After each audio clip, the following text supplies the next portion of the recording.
ಚಳಿಗಾಲದ ಅಧಿವೇಶನ ಮುಗಿತಾ ಇದೆ.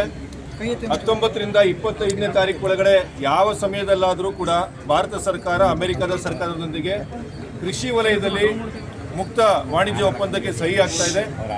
ಇದ್ರ ಮೂಲಕ ನೋ ಫೇರ್ ಅಥವಾ ಲೋ ಫೇರ್ ಅಂದರೆ ಯಾವುದೇ ರೀತಿಯ ಆಮದು ಶುಲ್ಕ ಇಲ್ಲದಿದ್ದ ಅಥವಾ ಆಮದು ಶುಲ್ಕ ತುಂಬ ಕಡಿಮೆ ವೆಚ್ಚದಲ್ಲಿ ಅಮೆರಿಕ ರೈತರು ಮತ್ತು ಅಲ್ಲಿನ ಕಾರ್ಪೊರೇಟ್ ರೈತರು ಬೆಳೆದಂತಹ ಅಕ್ಕಿ, ಜೋಳ ಮತ್ತು ಹಾಲಿನ ಉತ್ಪನ್ನಗಳು, ಕೋಳಿ ಮತ್ತು ಇನ್ನೇದು ಹತ್ತಿ ಇವಿಷ್ಟು ನಮ್ಮ ದೇಶಕ್ಕೆ ತರಿಸ್ಕೊಳ್ಳೋದಕ್ಕೆ ಒಂದು ಒಪ್ಪಂದ ಮಾಡ್ಕೋತಾ ಇದ್ದಾರೆ.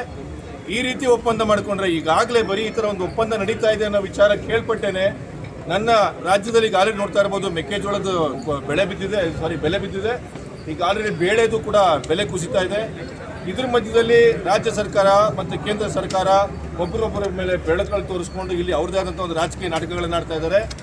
ಇದೆಲ್ಲದಕ್ಕೂ ಮೂಲ ಏನು ಅಂತ ಹೇಳಿದ್ರೆ ಅಮೆರಿಕಾಯಿಂದ ಮುಕ್ತ ವಾಣಿಜ್ಯ ಒಪ್ಪಂದದ ಮೂಲಕ ಬರ್ತಾ ಇರೋಂಥ ಕೃಷಿ ಪದಾರ್ಥಗಳು, ಅದರಿಂದ ನಮಗೆ ಇಲ್ಲಿ ಬೆಲೆ ಹೊಡೆತ ಬೀಳ್ತಾ ಇರೋದು.